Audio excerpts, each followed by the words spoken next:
Welcome back to Awful Movie Reviews. Hello, operator. Operator. Hello, hello, hello.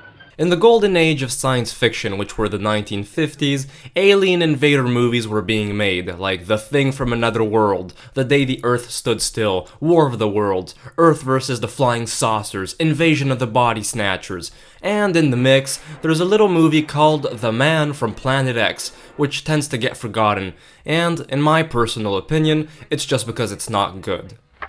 I could not deny the possibility. But just before we get going, if there's a bad movie you'd like me to review, just leave me a comment down below. And don't forget to like this video and subscribe to my channel to never miss out on another bad movie review every Friday and cult horror movie review every Tuesday. No. When this film was recommended to me, I thought it was gonna be a real shit heap. Well, it's considerably better than a lot of the other bad movies on the channel that I've had to endure over the years. Most disappointed. I had high hopes. That's because it's my second time watching this. I first saw it about 10 years ago and remembered liking it a lot. But I was a 12-year-old, and a 12-year-old's take on a goofy sci-fi flick won't be the same as an adult's opinion on it. No, I guess not. An American journalist played by B-movie star Robert Clark travels to rural Scotland to meet with a Professor Elliot. He's also acquainted with his daughter, Enid, and an associate named Dr. Mears, who are all about as Scottish as a Tex-Mex burrito. I heard he was somewhere in Scotland. He's been in seclusion since that trouble he got into. I doubt if he ever expected to see my face again. Now, I know you're not given to hysteria, my dear, but your statements have the tinge of fantasy. The scientists discover that an unknown planet is approaching the Earth little by little, and the fog-shrouded Scotland countryside will be its closest point of contact. But they're not alone, as they discover that a spaceship has landed, bringing with it a depressed alien visitor whose intentions are pretty unclear to begin with.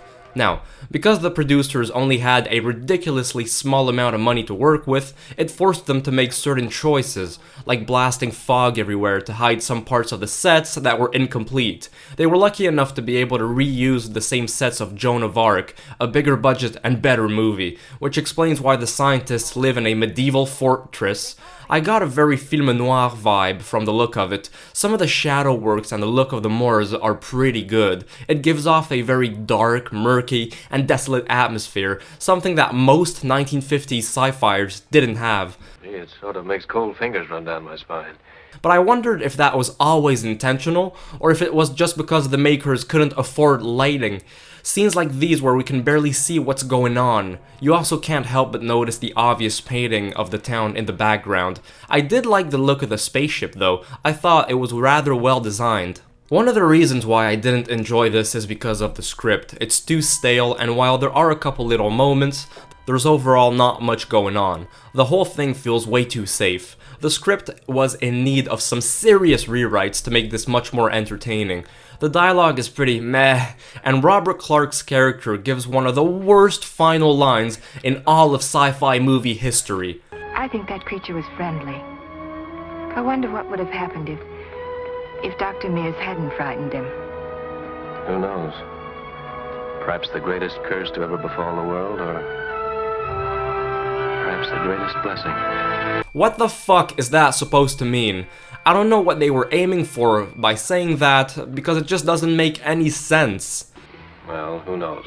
I can get that they were going for an ambiguous ending, but near the end, it's made clear that the intentions of the alien is to colonize the Earth and make slaves out of the humans, which doesn't sound very friendly to me. So did the script just decide to change its mind in the very end? It's confusing as heck. Surely you're not telling me a scientist like yourself believes such nonsense.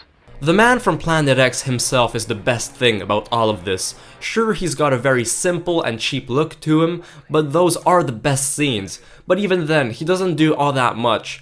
Apart from staring at people with a bleak look, making some hand gestures, and occasionally threatening people with a hairdryer, even he can't be bothered to show up for this and just does the bare minimum. So yeah, I wasn't impressed one bit with this.